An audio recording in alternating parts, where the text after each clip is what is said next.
Dear reader, allow me to introduce you to my book. Though it might at first appear like many books you've come across, it is far from ordinary. You may, therefore, have some misunderstandings about its nature. The story that awaits you has not been fully told. In fact, its conclusion is not yet known, even to me. It is in that way that my book is special.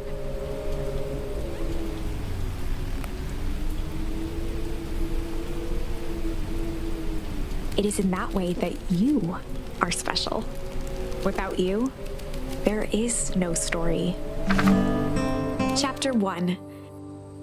Normal isn't what it used to be.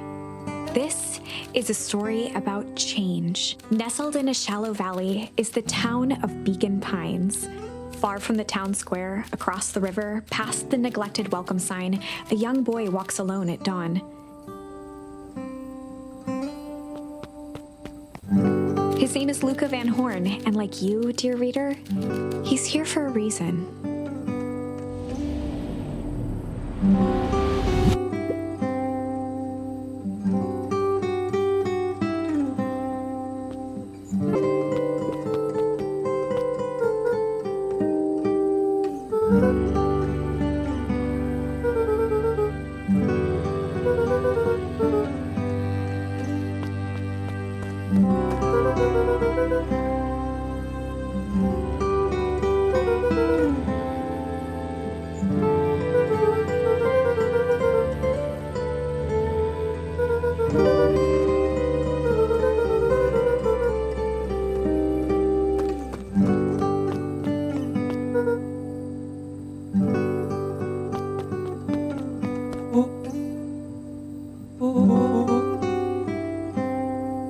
Rollo was Luca's closest friend.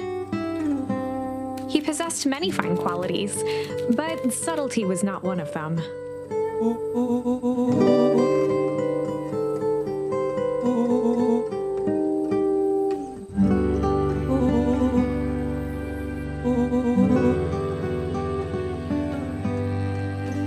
Rollo finally noticed the tears swelling in his friend's eyes and the flowers on the grave.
Wonderful!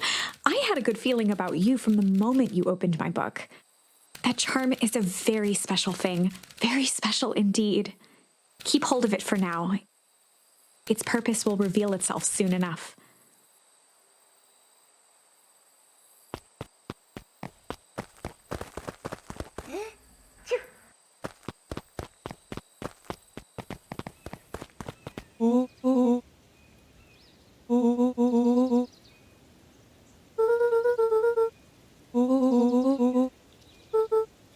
Rollo looked to the side suspiciously.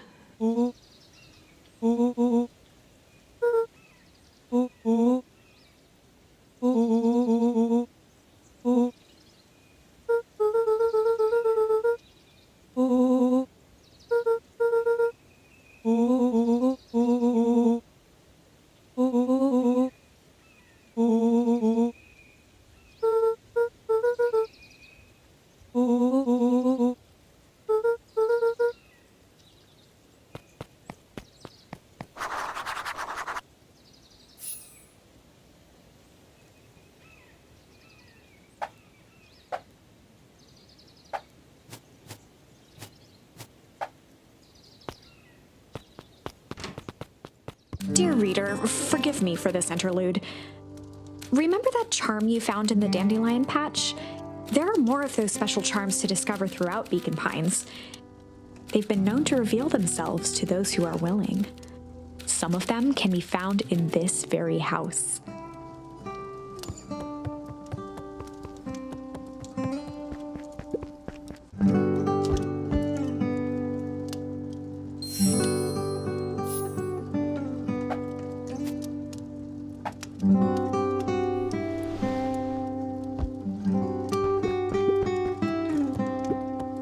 Gran had already lit the fire.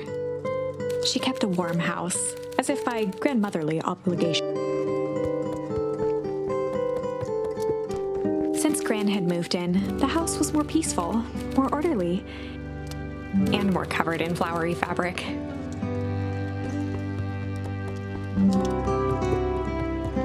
Just some dusty knickknacks.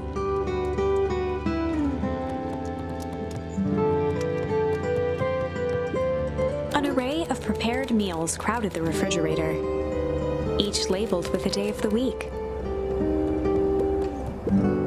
A pair of dull scissors, a broken can opener, a mostly empty bottle of glue, and some loose string.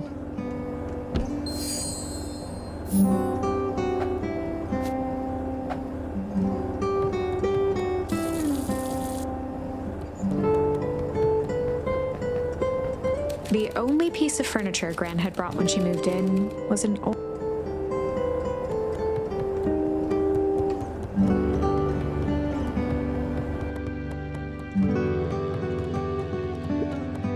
Luca paused at his parents' bedroom door. He just wasn't ready to go in yet. Gran had commandeered the upstairs closet when she moved in. Some things need shelter from a young boy's mischief, she said.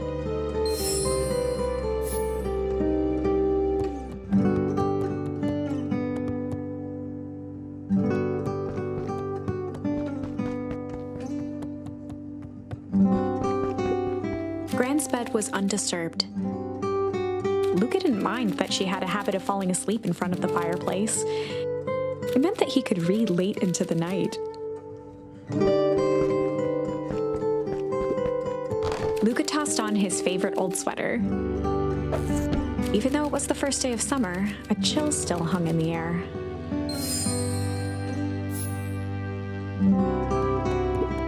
Gran's moving in meant that most of Luca's things had been crammed in the corner. Luca was somewhat annoyed by the situation.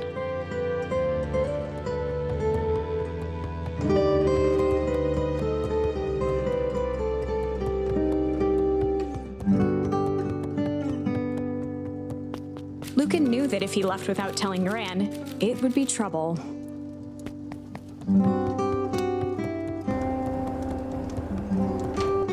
Oh my, this is quite exciting. I am now certain that you are the one I've been waiting for all these years. You'll recall I was a bit coy regarding the use of charms earlier. Excuse me, I tend to have a flair for the dramatic. You are about to encounter your first turning point. There are certain times in this tale when everything hinges on a single word. Step forth, dear reader.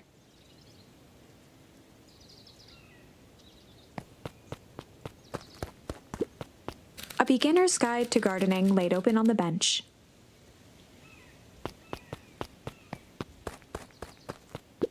A sturdy old wheelbarrow.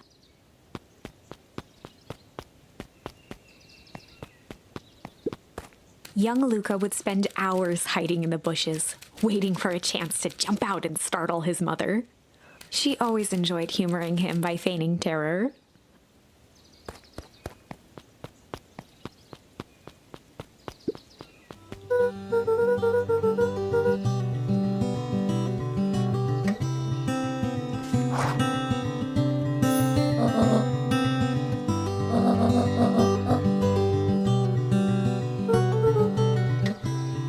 The less Gran knew, the better for everyone involved.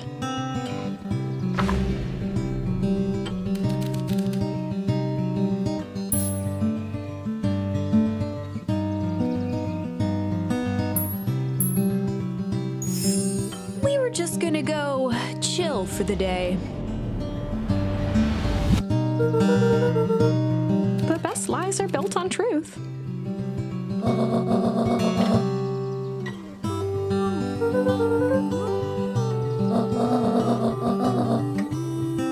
Easy. Impressive.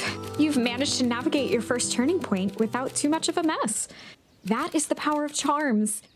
A single word can change everything. I think it's time to introduce you to the Chronicle.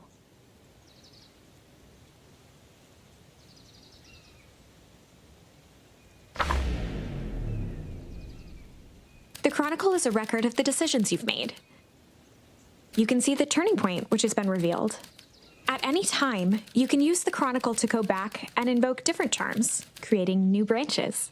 Luckily for us, this is the one and only turning point where the charms won't dramatically alter fate. It's the perfect opportunity to experiment with rewriting things.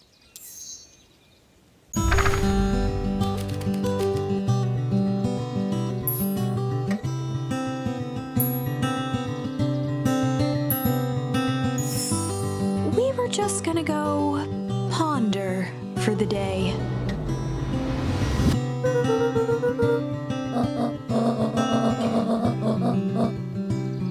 This was Luca's chance to sell his alibi.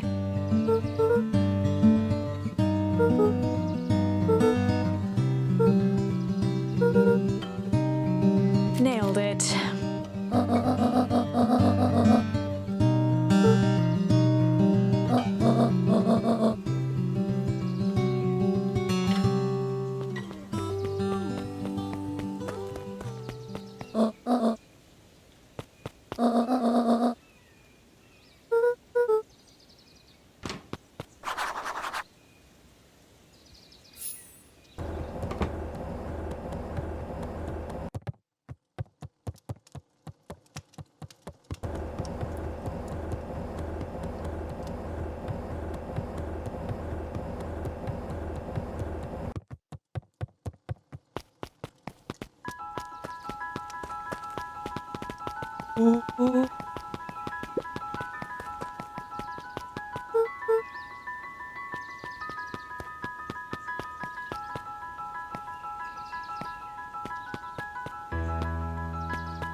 Chapter 2.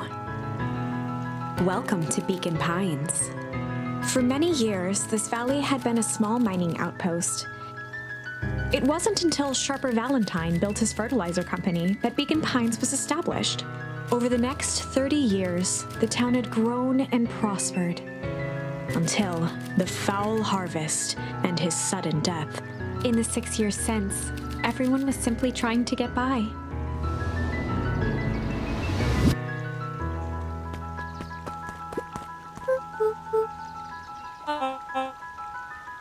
William Kerr was the CEO of Perennial Harvest Company. He had become a fixture around town over the past few years. After the failing of Valentine fertilizer, the town was hungry to welcome a new source of employment.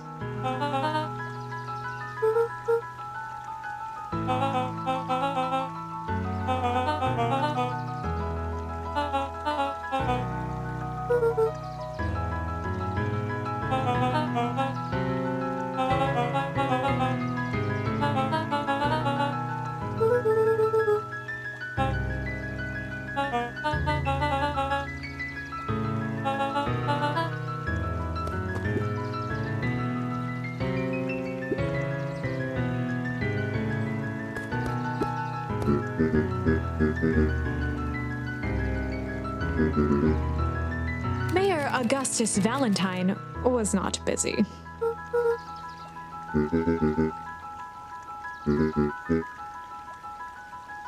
Flustered, Gus instinctively loosened his tie.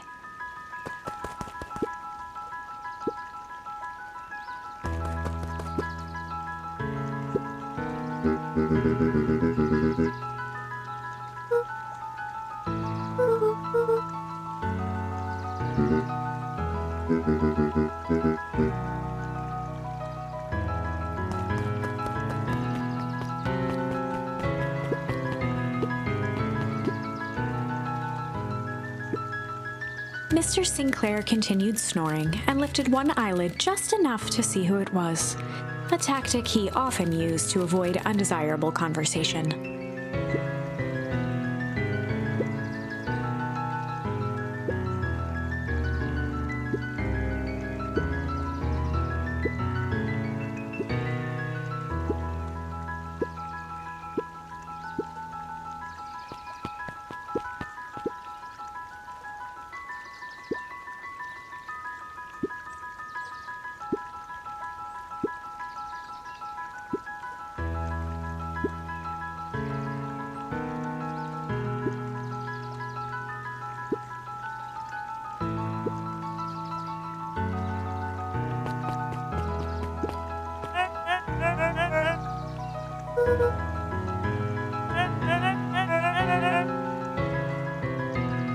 He pulled a pen from the pocket of his sweater vest and began to frantically jot something down on a clipboard.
Pete stopped scribbling and glanced up from the clipboard.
Whenever Luca saw his dad's chair by the pond, it reminded him of the days they'd pack up a couple of sandwiches and fish until sundown.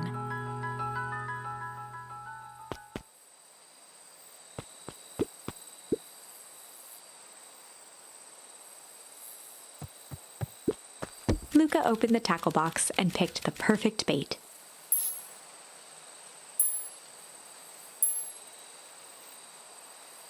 Luca gently baited a feather onto the hook, good for skimming the surface.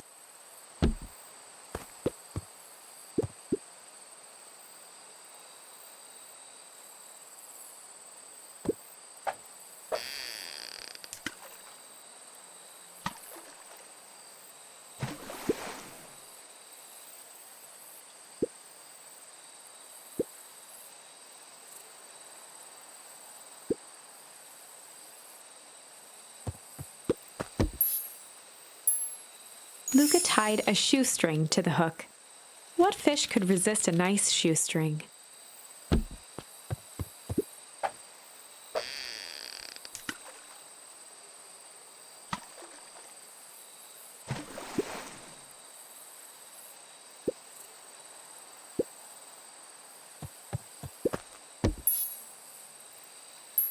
Luca tied a shoestring. What fish could resist a nice shoestring?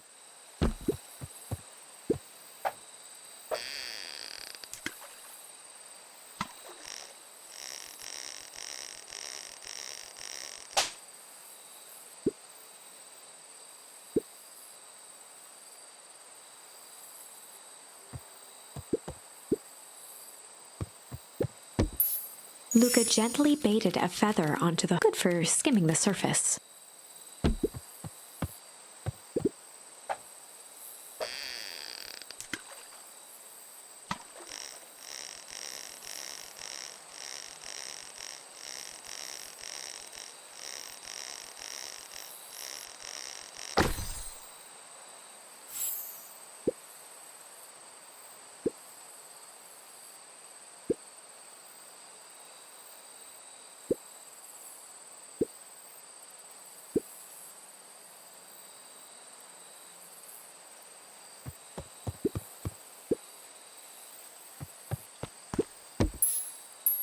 Luca tied a shoestring to the hook. What fish could resist a nice shoestring?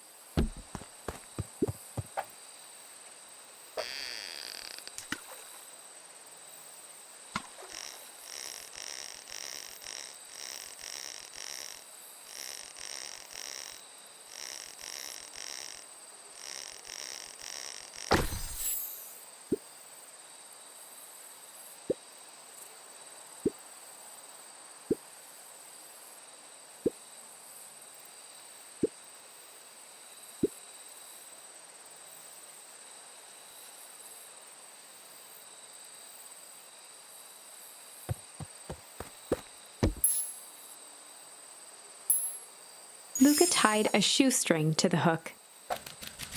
What fish could resist a nice shoestring?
The boys had a good thing going.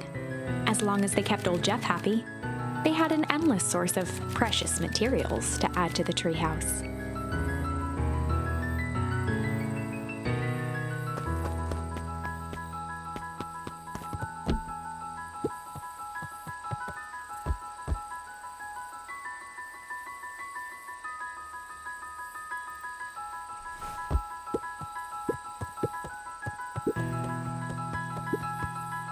After Luca's father had passed, Rollo became obsessed with them building their own Hank atomic star scraper.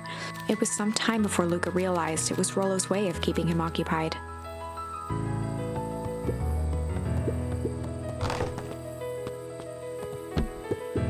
On certain nights, when the clouds were just right, the boys could tune into strange patterns of static. Rollo thinks it's aliens. He always thinks it's aliens.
Luca's winter coat decommissioned for the summer.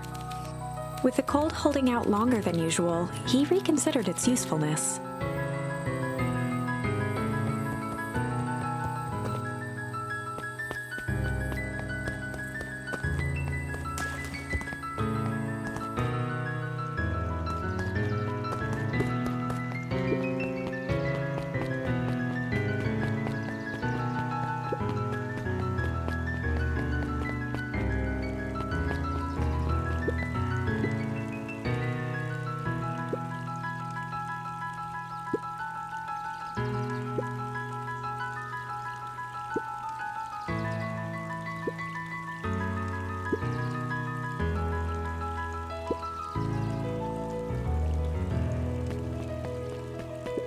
Miss Hatch could often be found near the fountain, too absorbed in a book to be distracted.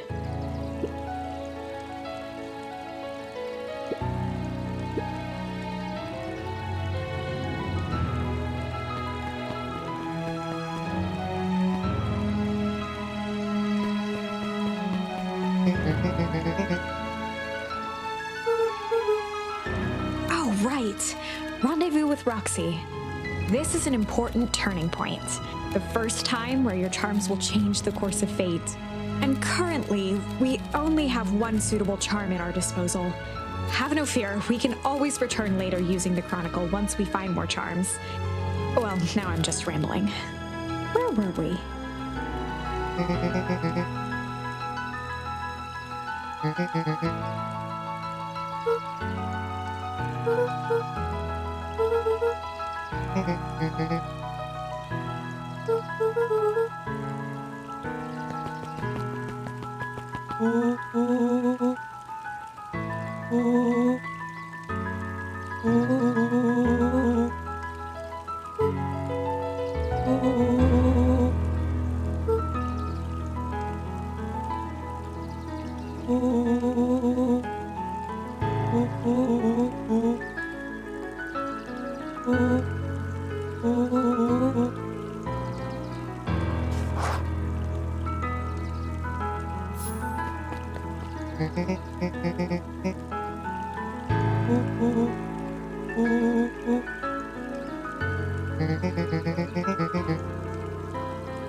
Rollo froze as Roxy took a step toward him, cracking her knuckles. Luca knew he had one chance to save his friend from being dragged home.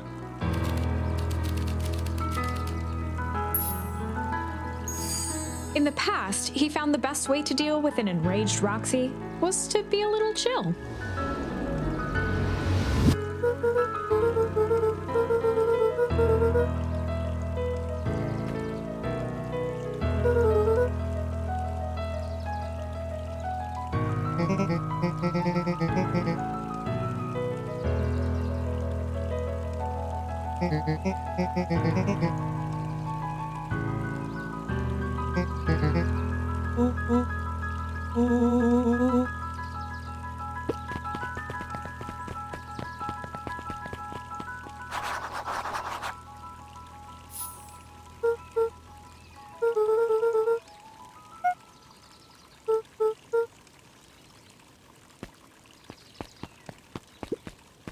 Holden Wilder ran the local paper of record, the Beacon.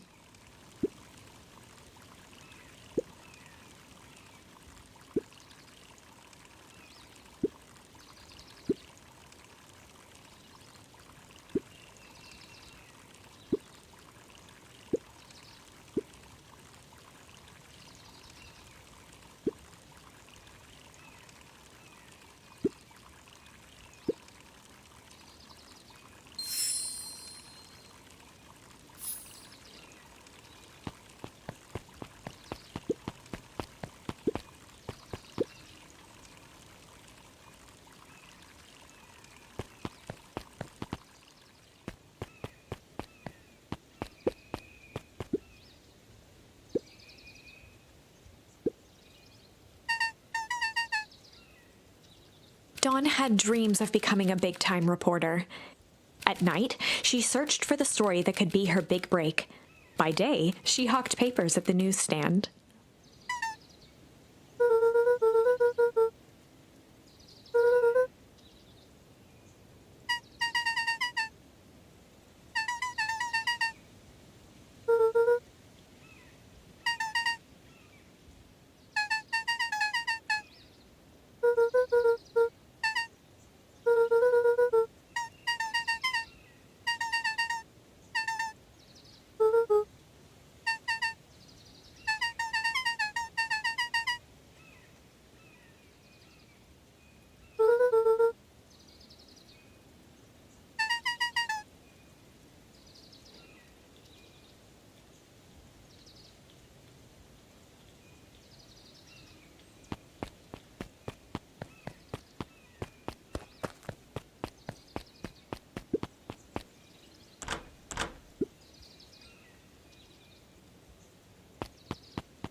A bit much, if you ask me.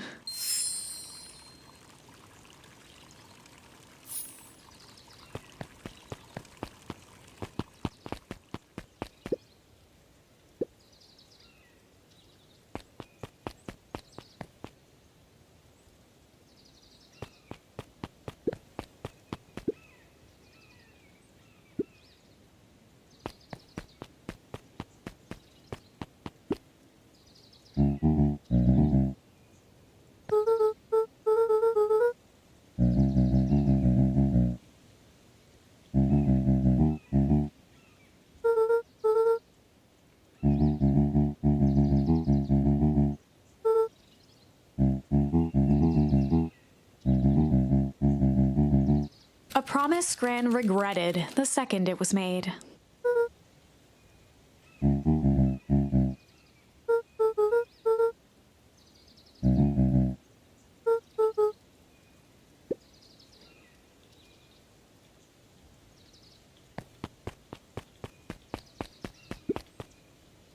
The phone booth was brand new, part of Perennial Harvest's Beacon Pines Reborn initiative.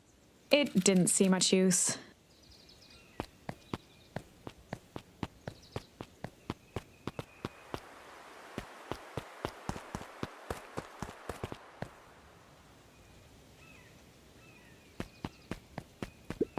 After the foul harvest destroyed their wealth and reputation, the Valentines shuttered off their estate from the rest of town. The Valentine mansion loomed over every other building in town, both figuratively and literally.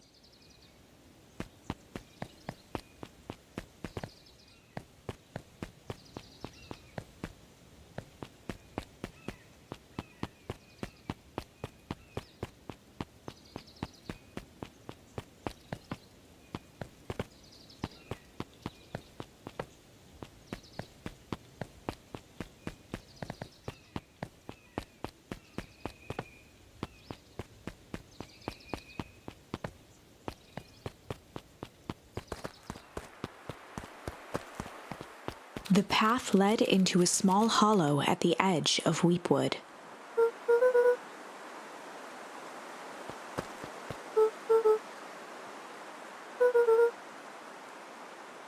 The fence thrummed with a gentle electric buzz.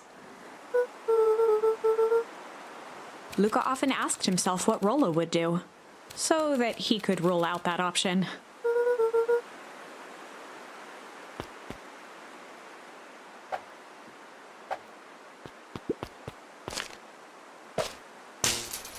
As sparks flew from the fence, the light atop that section shut off. 2 bulbs remained.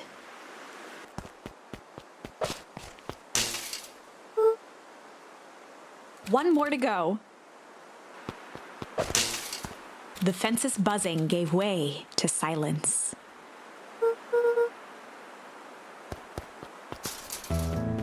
Every kid in town knew the old Valentine fertilizer building. Long abandoned, the warehouse once served as the industrial heart of Beacon Pines. Now, it stood only as a reminder of things left behind. The dormant building showed strange signs of life.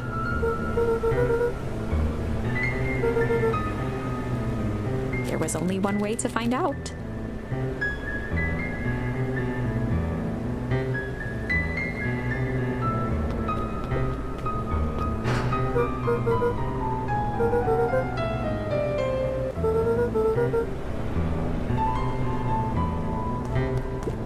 The hose emitted a subtle sound. It was actively draining some kind of liquid.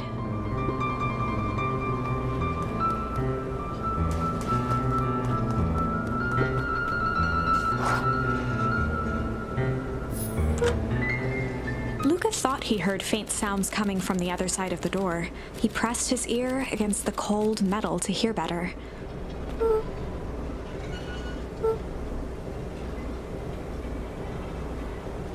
The sound of footsteps grew louder.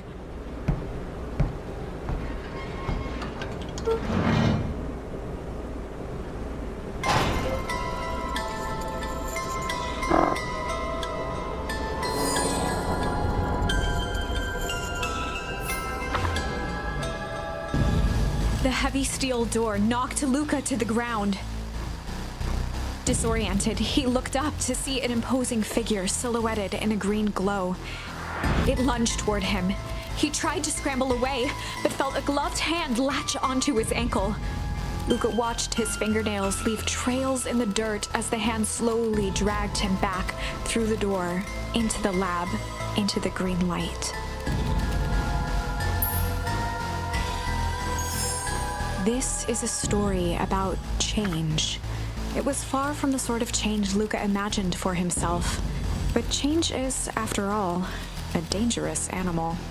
The end? I probably should have warned you about this. There are many paths that our story can take. Most will end in tragedy. But don't let that discourage you. We will find the ending that this story deserves. I just know it.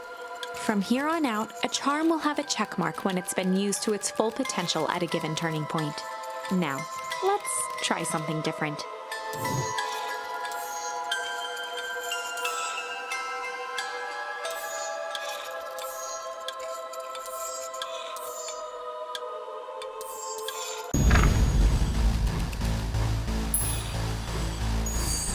This is a story about change. It was but there are many paths. Most will end in tragedy. But don't let that discourage you. We will find the ending. From here on out, a charm will have a check mark when it's been used to its full potential at a given turning point. Now, let's try something different.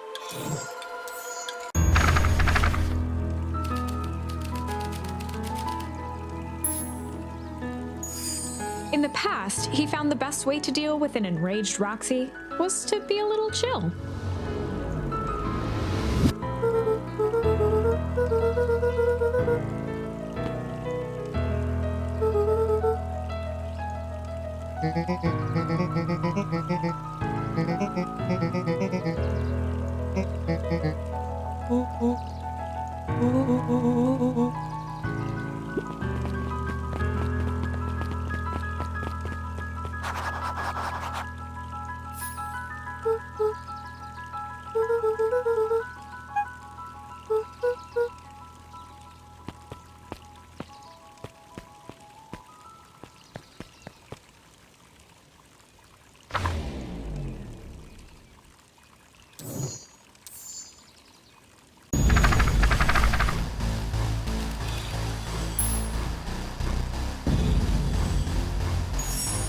This is a story about change. It was far from, but change is the end. I probably should have warned you about. There are many paths that are most will end in tragedy. We will find the. From here on out, a charm will have a check mark when it's been used. Now, let's try something different.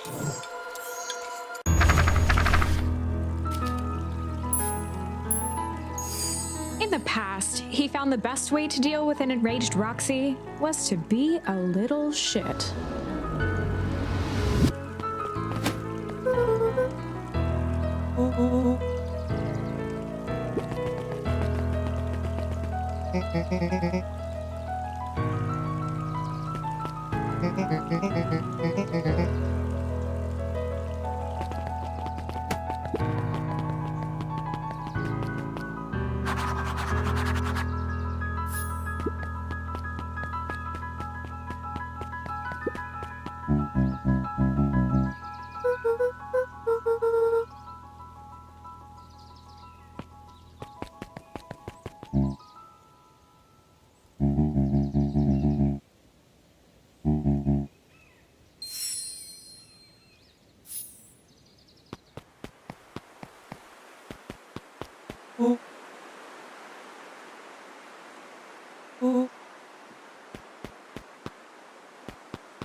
As the glowing windows of the old warehouse came into view, Rollo began to bounce excitedly.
petrified under the weight of the bag.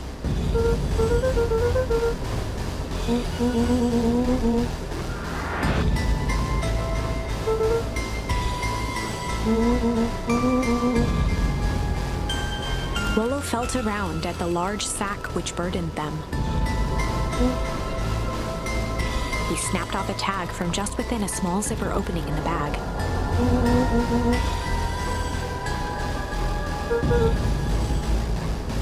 Rollo held the badge up to a faint shaft of light within the dumpster.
Lucas sat in the dark, tracking the sound of Rollo's footsteps as he ran.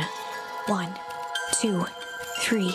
He pressed his ear to the dumpster wall, straining to hear Rollo's footsteps as they faded away. 15, 16, 17. He tried not to think about the contents of the dumpster as he counted. 35, 36, 37.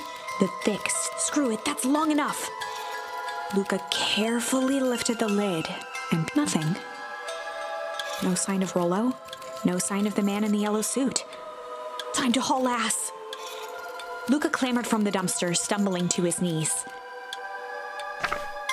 He was up like a shot and running, sprinting toward home as fast as he could. Beacon Pines flew by, blurred by the tears that welled up in his eyes. He wouldn't remember getting home at all that night. Throwing his front door open, storming up the stairs to his room and surrendering to sleep almost as abruptly as he hit his pillow.